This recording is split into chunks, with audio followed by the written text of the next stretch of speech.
Hello प्यारे विद्यार्थियों, स्वागत है आपका राज एग्ज़ाम टी पर। साथियों, हमारी चल रही थी कंप्यूटर की क्लास और कंप्यूटर की 3 क्लास हमारी हो चुकी है और आज जो साथियों 4th क्लास है।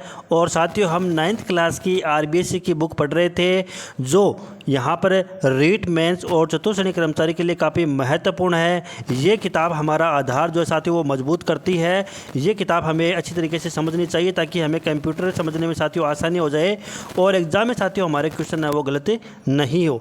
तो हमने पिछले वीडियो में हमें देखा था कि हमने जो है मेगाबाइट्स हो गई, जो यूनिट साथियों उनके बारे में देखा था, गीगाबाइट हो गई, टेराबाइट हो गई, यहाँ से जो है हमने क्वेश्चन देखा था। और साथियों एक बात बताना चाहेंगे कि पिछली जो रीट की एग्ज़ाम हुई थी साथियों, रीट मेंस की एग्ज़ाम हुई थी, उसमें यहाँ से जो है एक क्वेश्चन यहाँ से पूछा गया था।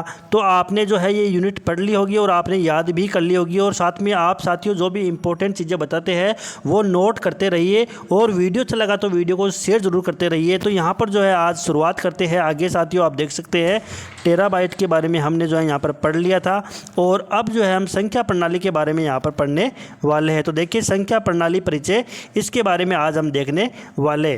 तो यहाँ पर आप जो है डायरेक्ट जो इंपॉर्टेंट चीज़ें हैं उस पर ही हम नज़र यहाँ पर डालते हैं। यहाँ पर देखिए बाइनरी संख्या प्रणाली के बारे में सबसे पहले पढ़ेंगे। यह सिस्टम लगभग दशमलव संख्या सिस्टम जैसा ही है। इसमें आधार 10 के स्थान पर 2 लिया जाता है। इस सिस्टम में केवल 2 अंक 0 व 1 उपयोग में लिए जाते हैं। इस सिस्टम में सबसे बड़ी एक अंक की संख्या 1 ही है जो कि आधार 2 से कम मानी जाती है। प्रत्येक बाइनरी संख्या में अंकों का स्थान आधार 2 की घात को व्यक्त करता है। इस पद्धति में सबसे दाएं स्थिति में 2 की पावर 0, दाएं से द्वितीय स्थिति में 2 की पावर 1 और इसी क्रमानुसार 2 की पावर 2, 2 की पावर 3, 2 की पावर 4 डॉट डॉट डॉट। अतः बाइनरी संख्या 10101 या 10101 की 10101 की पावर जो है 2 यहाँ पर हो जाएगी और के समकक्ष दशमलव संख्या यहाँ पर होगी।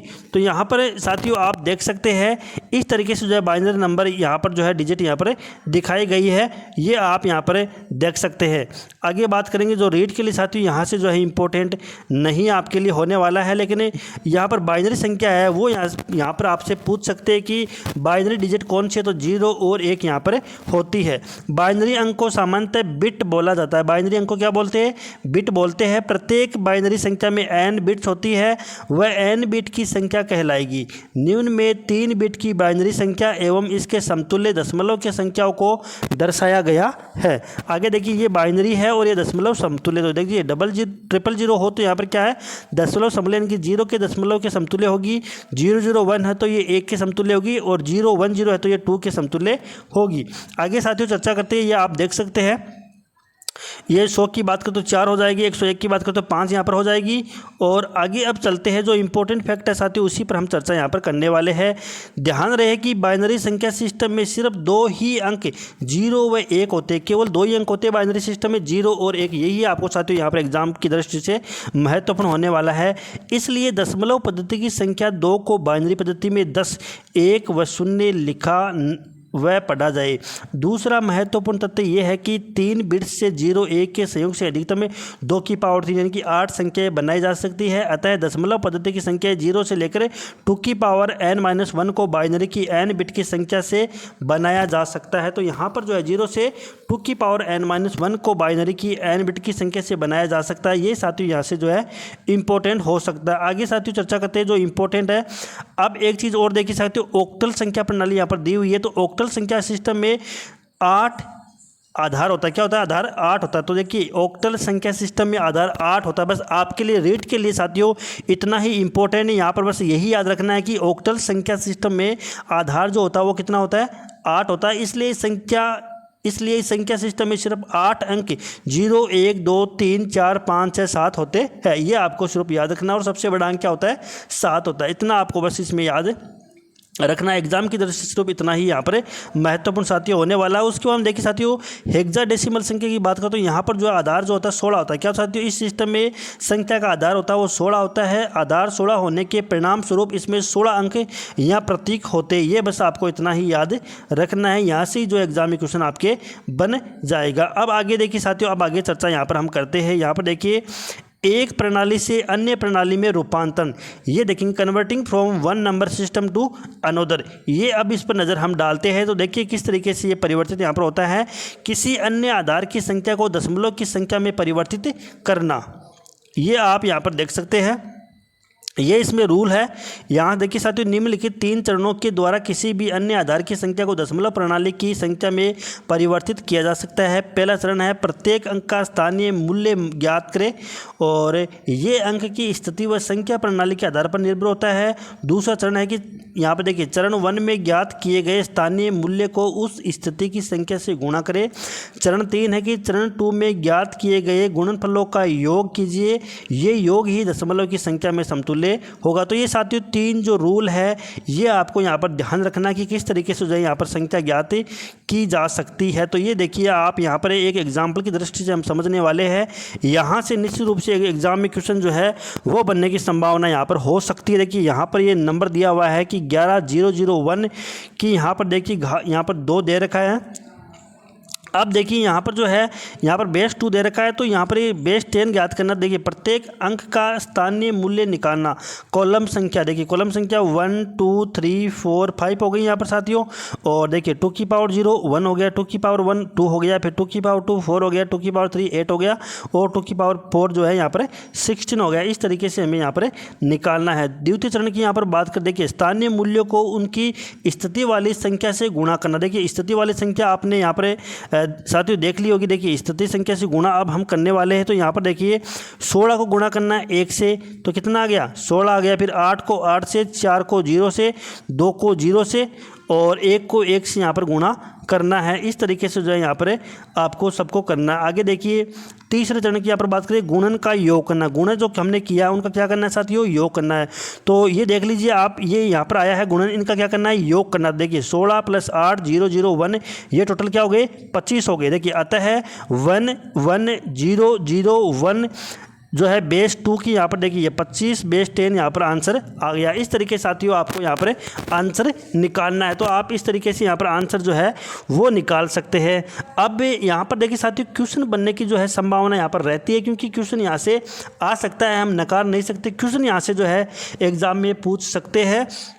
हालांकि इतना जो है इंपॉर्टेंट नहीं, लेकिन फिर भी जो है यहाँ से एक क्वेश्चन बन सकता है। तो देखिए यहाँ पर देखिए ये क्वेश्चन और देखिए उदाहरण कि 4706 का बेस 8 है और यहाँ पर बेस 10 में हमें निकालना है। चरण 1 देखिए कॉलम संख्या दाएं से कॉलम मूल्य ज्ञात। देखिए कॉलम संख्या देखिए 1 2 3 4, यहाँ पर कितने हो गए 4 अंक। यहाँ पर देखिए 1 2 3 4 है, और यहाँ पर देखिए यहाँ पर बेस कितना है, यहाँ पर 8। यहाँ पर देखिए बेस दिख रहा है आपको, ये क्या है 8 हो गया। तो देखिए 8 की पावर 0 यानी कि 1 हो गया, 8 की पावर 1 8 हो गया, 8 की पावर 2 जो है यहाँ पर 64 हो गई, और 8 की पावर 3 यानी वो 512 हो गई। इस तरीके से हमें निकालना है। क्योंकि देखिए साथियों यहाँ पर कॉलम की संख्या 4 आपको नज़र आ रही होगी। आप ध्यान से देखिए इस क्वेश्चन को कि यहाँ पर जो कॉलम की संख्या कितनी है साथियों 4 है, और यहाँ पर जो बेस है वो कितना है, यहाँ पर बेस 8 दे रखा है। इसलिए इसको क्या करना है, इस तरीके से हमें ज्ञात करना है। आगे देखिए अब बात करेंगे चरण 2 की। देखिए चरण 2 में क्या यहाँ पर दिया गया है। चरण 2 की यहाँ पर जो है साथियों बात करते हैं।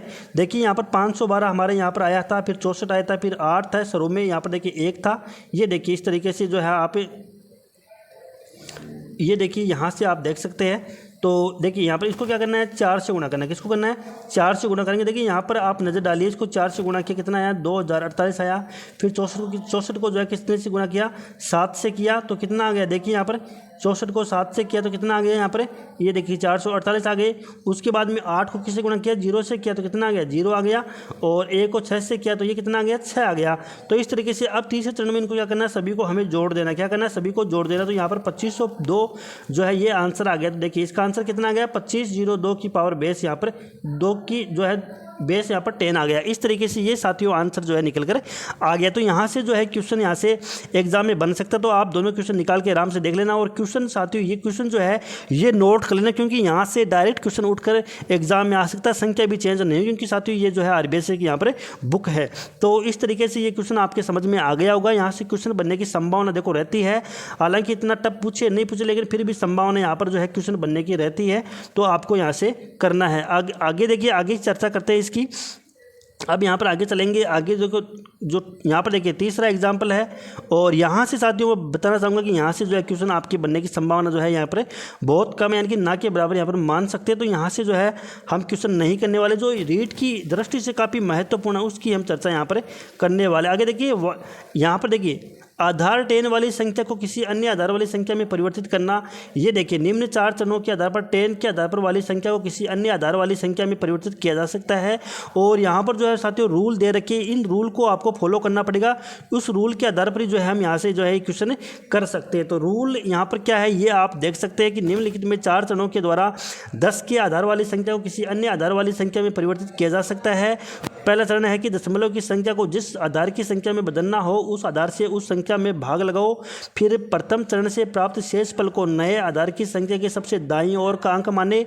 फिर चरण 3 है कि प्राप्त भागफल को उस आधार से फिर से क्या करना है, भाग लगाना है। और 4 की बात कर तो चरण 3 से प्राप्त शेष फल को नए आधार की संख्या के सबसे दाईं अंक के बाएं लिखे। देखिए चरण 3 व 4 को बार बार करें और प्राप्त शेष फल को दाएं से बाएं लिखते जाए, जब तक लिखते जाए तब तक चरण 3 में भागफल 0 प्राप्त न हो। ध्यान रहे कि अंतिम शेष फल ही नए आधार वाली संख्या का अंतिम बायां अंक होगा। तो ये साथियों काफ़ी लंबा चौड़ा मामला यहाँ पर लग रहा है। तो एग्जाम में साथियों यहाँ से जो है क्वेश्चन बनने की संभावना देखिए कम लग रही है रेट में, लेकिन फिर भी जो है यहाँ पर आप देख लीजिए, देखिए 25 की आधार जो है यहाँ पर 10 है और इक्वल टू m+2 यहाँ पर जो है हमें क्या करना है, इसको परिवर्तित करना है। तो देखिए यहाँ पर क्या आता है आंसर, m+2 को यहाँ पर परिवर्तित करना। देखिए चरण 1 क्या है कि यहाँ पर देखिए 2:25 हमें लेना है। फिर देखिए यहाँ पर 2 का भाग यहाँ पर दे दिया, तो भागफल जो है यहाँ पर क्या आया, देखिए 12 आया और शेषफल कितना है यहाँ पर 1 आया। आप समझ रहे होंगे साथियों, यहाँ पर देखिए 25 है तो 2:25 हम ले रहे हैं,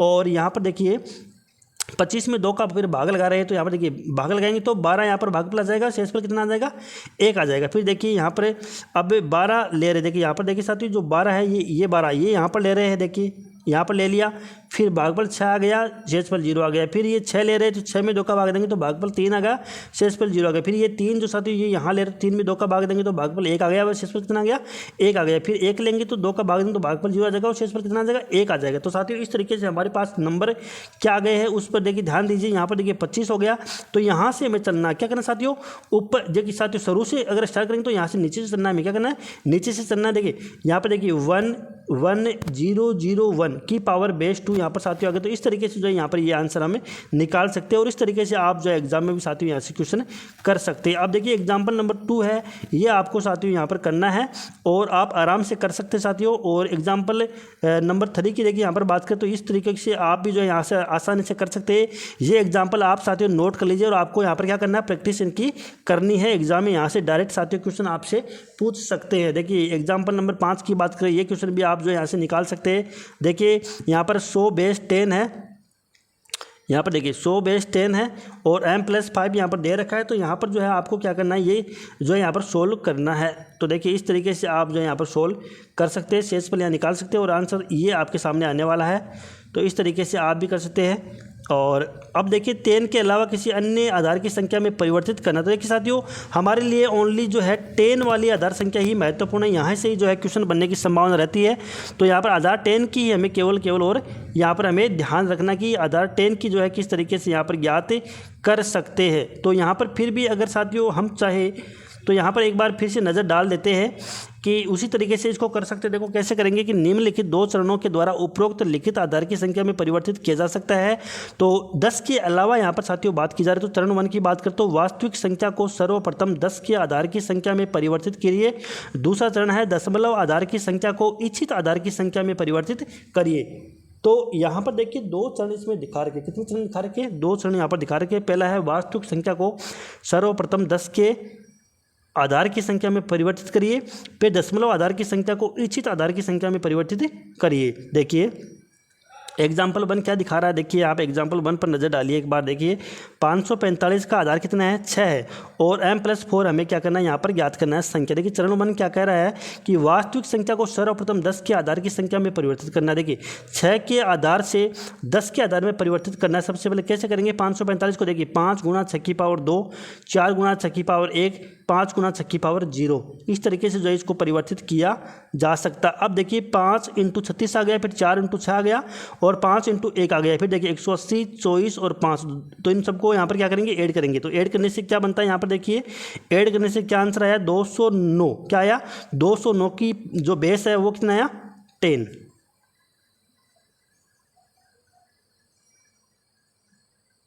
ये देखिए आ गया। तो इस तरीके से जो है हम क्वेश्चन क्या कर सकते हैं, सोल्व कर सकते हैं इस तरीके से। यहाँ पर आप देखिए चरण 2 की बात करेंगे। चरण 2 में देखिए 209 की बेस 10 आ गया। पहले सबसे पहले इसको बेस में जो है 10 बेस में हमें चेंज करना पड़ेगा। 209 10 बेस को आधार 4 में परिवर्तित करना। देखिए 4 209 आ गया, फिर 1 और 4 52 0, 4 13 1 आ गया, फिर 4 3 3 और यहाँ पर कितना आ गया, 0 आ गया और शेष पर यहाँ पर आप देख सकते हैं। और अब देखिए इसको किस तरीके से चेंज किया, यहाँ पर देखिए 209 10 हो गया और यहाँ पर देखिए यहाँ से शुरुआत करेंगे 3101, तो देखिए 3101 और बेस कितना आ गया, 4 आ गया, अर्थात 545 को हम क्या लिख सकते हैं, 3101 की बेस 4। यहाँ पर इस तरीके से जो है साथियों इस क्वेश्चन को जो है हम सोल्व यहाँ पर कर सकते हैं, आसानी से कर सकते हैं। तो इस तरीके से जो है आप यहाँ पर जो है क्वेश्चन को सोल्व कर सकते हो और यहाँ से जो है एग्जाम में क्वेश्चन जो है बनने की संभावना यहाँ पर से कम रहती है। केवल 10 बेस वाले से एक क्वेश्चन बनना चाहिए तो बन सकता है। तो इस तरीके से आप यहाँ से एग्जाम पर साथियों जो है निकाल सकते हैं। उसके बाद में आगे देखिए ये ऑक्टल वाला यहाँ से जो है हमने 10 आपको 10 बेस वाला ही केवल यहाँ पर एग्जाम में आ सकता है आपके, तो उसी को हमने साथियों यहाँ पर देख लिया है। और आगे जो साथियों आपको इतना देखने की जरूरत नहीं, क्योंकि 5 नंबर की क्वेश्चन की यहाँ पर बात करें तो 5 नंबर ही यहाँ पर जो है क्वेश्चन 5 क्वेश्चन ही बनने वाले हैं। तो वहाँ से साथियों क्वेश्चन बनने की प्रबल संभावना है। यहाँ से क्वेश्चन साथियों रीट मेंस के लिए और फोर्थ ग्रेड के लिए बनने की संभावना ना के बराबर साथियों यहाँ से संख्या है। तो यहाँ से आपको यहाँ पर जो है नहीं निकालना। अब साथियों महत्वपूर्ण जो चीज़ें हैं वो हमारे लिए स्टार्ट हो चुकी है। क्या स्टार्ट हो चुकी है साथियों, सॉफ्टवेयर एंड हार्डवेयर। देखिए साथियों सॉफ्टवेयर एंड हार्डवेयर जो है ये टॉपिक अब महत्वपूर्ण होने वाला है, इसको आप देखने वाले हैं सॉफ्टवेयर एंड हार्डवेयर। यहाँ से साथियों निश्चित रूप से एक क्वेश्चन जो है आपको एग्जाम में पूछा जाएगा। देखिए अब शुरुआत करते हैं। यहाँ पर आप देखिए कंप्यूटर का कार्य 2 भागों में संचालित होता है, पहला होता है हार्डवेयर, दूसरा होता है सॉफ्टवेयर के रूप में। अब आगे देखिए हार्डवेयर तथा सॉफ्टवेयर मिलकर एक संपूर्ण तंत्र का निर्माण करते हैं। कंप्यूटर तंत्र के अंतर्गत जो भी उपकरण, वस्तुएं, प्रोग्राम आदि आते हैं वे सभी या तो हार्डवेयर के अंतर्गत आते हैं या फिर सॉफ्टवेयर के अंतर्गत। अतः इन दोनों का ज्ञान होना क्या है, आवश्यक है। तो साथियों लगातार हम अच्छी तरीके से आपको जो है क्लास 9th की आरबीसी की कंप्यूटर की बुक करवा रहे हैं, जो एग्ज़ाम की दृष्टि से काफ़ी महत्वपूर्ण है। आप सबको ये बेस जो है आप सबके लिए काफ़ी महत्वपूर्ण होने वाला है और साथियों क्वेश्चन जो है यहाँ से लगभग आपके आ जाएंगे। तो साथियों वीडियो अच्छा लगा तो वीडियो को लाइक ज़रूर कीजिएगा और शेयर ज़रूर कीजिएगा। और साथियों हमने जो है यहाँ पर एक ये बुक चालू किया और साथियों इसके क्वेश्चन जो है वो भी हमने स्टार्ट कर दिए। एक वीडियो हमने साथियों 15 क्वेश्चनों का बना दिया है, जो पिछले एग्जाम्स में पूछे गए थे वो साथियों हमने बना दिया है। और जैसे साथियों 1-2 पॉइंट जो है और होते हैं उसके बाद साथियों दूसरा नेक्स्ट जो है यहाँ पर क्वेश्चंस का वीडियो हम डाल देंगे, आप उसको भी साथियों यहाँ पर देख सकते हैं। आप देखिए सबसे पहले साथियों हम पढ़ेंगे हार्डवेयर के बारे में। यहाँ पर देखिए कंप्यूटर सिस्टम के वे सभी भौतिक यानी कि फिजिकल एवं मूर्त भाग जिन्हें हम देख सकते हैं, छू सकते हैं, हार्डवेयर कहलाते हैं। देखिए साथियों कंप्यूटर के वे भाग जिन्हें हम आंखों से देख सकते हैं और हाथों से छू सकते हैं उनको हार्डवेयर बोलते हैं। जैसे example CPU, keyboard, mouse, printer, speaker आदि हार्डवेयर के उदाहरण हैं। इन सभी को हम देखने के साथ साथ छू भी सकते हैं। तो साथियों यहाँ से एक छोटा सा क्वेश्चन बन सकता है कि निम्न में से हार्डवेयर का भाग नहीं है या निम्न में से हार्डवेयर का भाग है। 4th ग्रेड जो चतुर्थ श्रेणी कर्मचारी है उसमें साथियों यहाँ से क्वेश्चन बनने की तो प्रबल संभावना यहाँ पर लग रही है। तो साथियों आपको हार्डवेयर निम्न में से नहीं है या निम्न में से है, इस तरीके का क्वेश्चन जो है वो एग्जाम में यहाँ से साथियों आपको पूछ सकता है। तो CPU हो गया, कीबोर्ड हो गया, माउस, प्रिंटर, स्पीकर आदि हार्डवेयर के एग्जाम्पल है। अब देखेंगे सॉफ्टवेयर के बारे में। देखिए कंप्यूटर से कार्य करवाने के लिए हमें कंप्यूटर को बताना होगा कि उसे क्या करना है। इस कार्य के लिए हमें कंप्यूटर को निर्देश देने पड़ते हैं। इन निर्देशों को ही सॉफ्टवेयर कहा जाता है। इन निर्देशों के समूह को प्रोग्राम कहा जाता है। सॉफ्टवेयर ही हार्डवेयर को क्रियाशील बनाता है। कोई भी हार्डवेयर तभी कार्य करता है जब उसे उससे संबंधित सॉफ्टवेयर से निर्देश मिलते हैं। सॉफ्टवेयर इलेक्ट्रॉनिक रूप में होते हैं जिन्हें देखा या छुआ नहीं जा सकता है। तो साथियों ये बड़ी अपडेट है और बड़ी बात साथियों यहाँ से निकल कर आई है। आप यहाँ पर देख सकते हैं कि सॉफ्टवेयर है वो इलेक्ट्रॉनिक रूप में होते हैं जिन्हें हम जो है छू नहीं सकते, या ना तो देखा जा सकता है और नहीं छू सकते हैं उसको हार्डवेयर की तरह। अब आप देखिए सॉफ्टवेयर के बारे में पढ़ेंगे कि सॉफ्टवेयर के प्रकार। अब साथियों टाइप्स ऑफ सॉफ्टवेयर के बारे में देखने वाले हैं। तो देखिए कौन कौन से प्रकार है। सॉफ्टवेयर का उपयोग कंप्यूटर तथा उपयोगकर्ता के मध्य की क्रियाओं को संचालित करने के लिए किया जाता है तथा इसका उपयोग किसी कार्य को कंप्यूटराइज्ड करने के लिए भी किया जाता है। इनको दो भागों में विभाजित किया जा सकता है। तो देखिए साथियों सॉफ्टवेयर को दो भागों में यहाँ पर जो है विभाजित किया जा सकता है। तो देखिए पहला है यहाँ पर सिस्टम सॉफ्टवेयर, दूसरा है एप्लीकेशन सॉफ्टवेयर। यहाँ से साथियों क्वेश्चन बन सकता है और पिछली बार साथियों यहाँ से रीट में जो है क्वेश्चन बना था।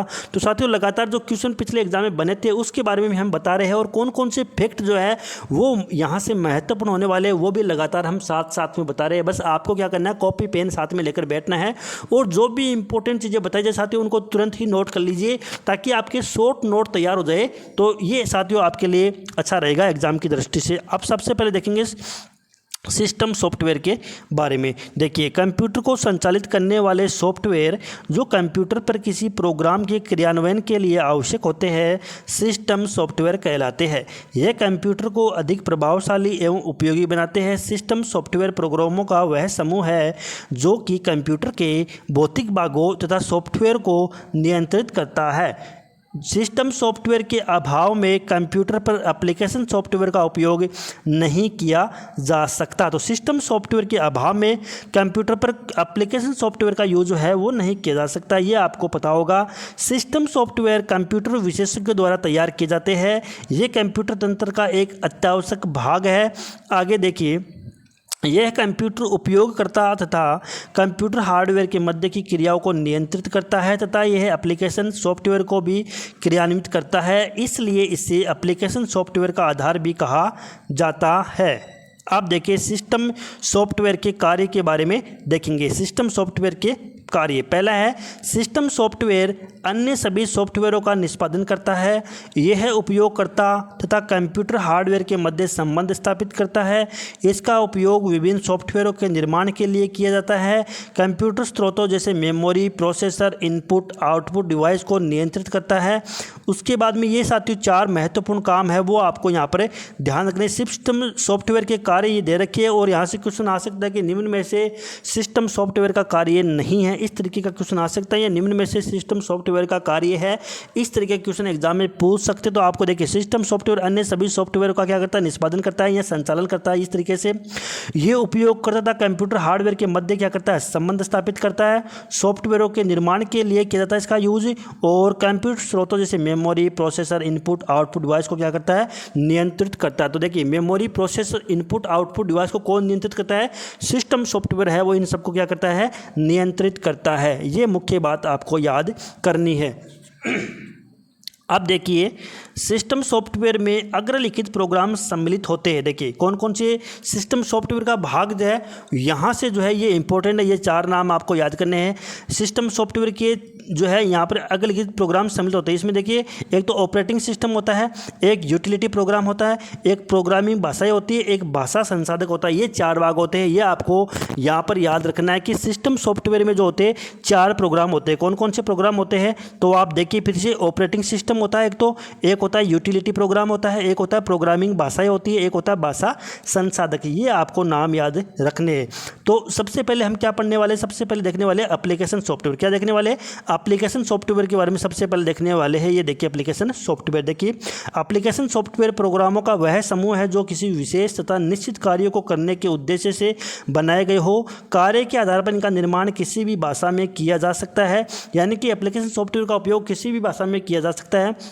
डॉक्टर, इंजीनियर, डिजाइनर, एडवोकेट आदि को अपनी भिन्न भिन्न आवश्यकताओं हेतु भिन्न भिन्न प्रकार के प्रोग्रामों की आवश्यकता होती है। ये पेशेवर व्यक्ति एप्लीकेशन सॉफ्टवेयर के प्रयोग से अपने कार्यों का क्या करते हैं, निष्पादन करते हैं और बहुत ही बेहतर ढंग से जो है एप्लीकेशन सॉफ्टवेयर के माध्यम से अपना काम आसानी से कर सकते हैं। उसके बाद साथ देखिए साथियों, एप्लीकेशन क्या है, जैसे व्हाट्सअप हो गए साथियों, फेसबुक हो गए, हम क्या करते हैं, इससे संदेश जो है आपस में भेज सकते हैं। तो काफ़ी अच्छे ढंग से जो है इसका उपयोग हम कर सकते हैं। तो आगे देखिए, आज बैंकिंग, सीमा, फैक्ट्री, अस्पताल, इंजीनियरिंग आदि में काफ़ी उपयोग होने लगा है।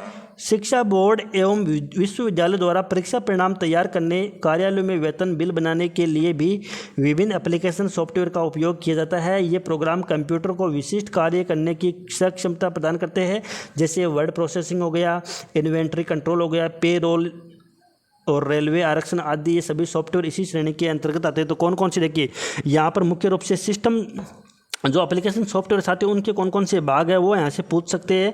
पहला हो गया वर्ड प्रोसेसिंग, दूसरा है इन्वेंट्री कंट्रोल, तीसरा है पे रोल और रेलवे आरक्षण। ये चार नाम आपको याद रखने हैं। क्यों रखने हैं? क्योंकि एप्लीकेशन सॉफ्टवेयर के ये उदाहरण है और यहाँ से क्वेश्चन आ सकता है कि निम्न में से एप्लीकेशन सॉफ्टवेयर है। तो देखिए कौन सा, एक तो वर्ड प्रोसेस, यहाँ से साथ क्वेश्चन बन सकता है। तो वर्ड प्रोसेसिंग, इन्वेंट्री कंट्रोल और पे रोल, ये और एक रेलवे आरक्षण आदि, ये सभी क्या सॉफ्टवेयर जो है यहाँ पर इसके श्रेणी में आते हैं। तो यहाँ पर ये नाम आपको क्या करना है साथियों, याद करना है। ये महत्वपूर्ण यहाँ से हो सकते हैं। तो देखिए वर्ड प्रोसेसिंग, इन्वेंट्री कंट्रोल और पे रोल, ये आपको याद रखना है। उसके बाद में साथियों यहाँ पर देखिए कंप्यूटर भाषाओं के बारे में देखेंगे। कंप्यूटर भाषाएं, भाषा का अर्थ होता है अपनी बातों को दूसरे को सही तरीके से समझाने का माध्यम। क्या होता है साथियों, दूसरे को सही तरीके से समझाने का जो माध्यम होता है वो भाषा होती है। कंप्यूटर से कार्य कराने के लिए जिस भाषा का उपयोग किया जाता है वे यूजर भाषा या कंप्यूटर भाषा कहते हैं। कंप्यूटर मशीन जिस भाषा को समझती है उसे बाइनरी या मशीनी भाषा कहते हैं। कौन सा कहते हैं, बाइनरी भाषा या मशीनी भाषा उसको कहते हैं। अतः कंप्यूटर से यदि कोई कार्य संपन्न करना है तो मशीनी भाषा में सूचनाएं देनी होगी। यूजर भाषा को मशीन भाषा में बदलने के लिए जिस सॉफ्टवेयर की आवश्यकता होती है उसे ट्रांसलेटर कहा जाता है। क्या कहते हैं साथियों, भाषा को चेंज करना तो ट्रांसलेटर होता है। ये मशीन भाषा को यूजर भाषा में भी बदलने का कार्य करता है। कंप्यूटर भाषाओं को मुख्यतः 3 भागों में बांटा गया है। तो साथियों यहाँ से इम्पोर्टेंट है कि जो कंप्यूटर की भाषा साथियों उसको क्या किया गया है, 3 भागों में यहाँ पर जो है यहाँ पर विभाजित किया गया है। कितने भागों में साथियों, 3 भागों में जो है यहाँ पर विभाजित किया गया है। देखिए पहला कौन सा है, मशीन भाषा।